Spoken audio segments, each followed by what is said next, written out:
So we can see initial vacuum. There it is, -30. You can see where I filled it. That's the fill. Then it was resting while I was putting stuff away. Then you can see where I turned on the key into ignition. And you can see the high side pressure go up. And you can see the low side pressure go on at the very moment that the compressor is engaged. And then you can see as the computer controls the compressor, the high side and low side simultaneously are such in your liquid. Then we come back over to, let's go to our temperature. And you look at our superheat, our subcooling. Pretty low superheat, huh? Pretty low subcooling. Now for this vehicle, this is unusual, but the outside ambient temperature is really low. So that'll make a difference. And it doesn't like it when, there we go. Our temperature, you can see here's the temperature outside.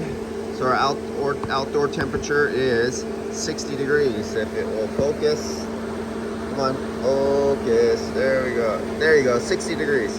That's the outside temperature right there. Using our Fieldpiece. Then inside in the dash, we have another Fieldpiece stuck in the center vent on the passenger side. And you can see we're down to 51 degrees. And yes, it will get colder, but the computer is controlling and taking over and not letting it get that cold because it knows the outside ambient temperature is cold. It knows there's no sun load. The sun load sensor doesn't pick up sun. So there's no reason for the compressor to have such a high compression ratio and for it to make it chilling.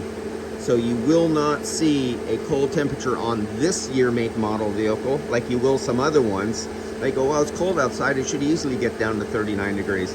But this is another one of those vehicles, and this is, which one was this? This was the Nissan. Yes? Yes. This was the Nissan.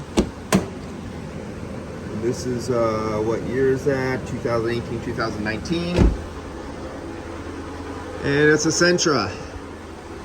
And this one's just like the Hondas. On cold days, you will often see 50 degrees, 58 degrees coming out of the dash on cold days.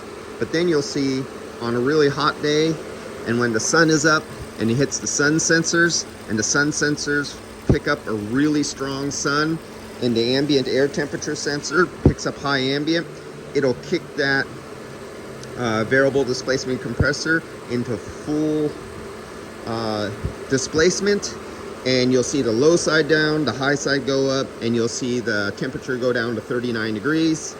And it all because of software. It has nothing to do with what the compressor can or can't do. It has nothing to do with the efficiency or the type of a refrigerant. It all has to do with software, and then the efficiency of it is actually working over the years all depends on the design of, now it's all microchannel the last several years. You don't see tube and fin anymore, but it all depends on how many fins per inch there is, how many cooling passage tubes, and then when you cut open and look inside those cooling passage tubes inside, you see all the little fins inside. It'll depend on how many are in there. The surface area will depend how it operates when you go into a desert in Utah or Arizona and it's 118 degrees outside, whether you have a cheap aftermarket and your air conditioning sucks, or you have a good OEM and the air conditioning works good, will all make the difference. Cheap aftermarkets will make no difference on cool ambient temperatures under light sun loads. They suffer when it gets hot, and the customer won't know it. That's the problem with some of the aftermarket cheap condensers. See you guys later. Oh, let's look at, I'm gonna have to take my glove off. Ever since this last update, hold on. Ever since this last update, both my phone and my iPad are having touch sensor problems with this. Okay, so there you go, 52 degrees, outdoor temperature, and here's our low side pressure, 42 PSI. Look at that, 42 PSI. That is normal. and it's only 60 degrees Fahrenheit. And a lot of you guys will go, oh, but when it's 42 degrees on a hot day, when it's 100 degrees outside, that's what I see on a hot day. And why did I just lose? There we go. But here we got a 60 degree day. We got the same thing. Look at the high side pressure, 73 degrees. Because the computer is controlling it that. Someone might say, oh, you're low on refrigerant. Add more refrigerant because that high side should be going up some more. No, that is not the way the manufacturer has the software designed. See you guys later. Of course, all you guys out there are giving your customers readouts of all these printouts of everything that I displayed, right? I know you guys are all doing that, right? You just don't rely on what a technician scribbles down on a piece of paper, and if you're a customer, you don't believe that, what they put down, do they? So have your facts straight, have all your information printed out live while the vehicle's in operation, and then there's no way somebody's cheating. You're actually taking live readings off of Bluetooth sensors of what the content of, like right now, there's no reason for the air conditioning to work really strong. So right now, these are 1.5 ton expansion valves usually on here. But if you look right here, the rated output capacity right now, it's only putting out about 7,500 BTUs, if that. So I'll see you guys later.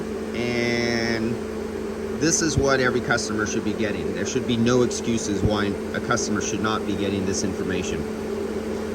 Oh, unless somebody wants to hide their shoddy work, then you don't want this stuff, because if you're a little shady, you don't want to get busted. So nobody shady wants this stuff.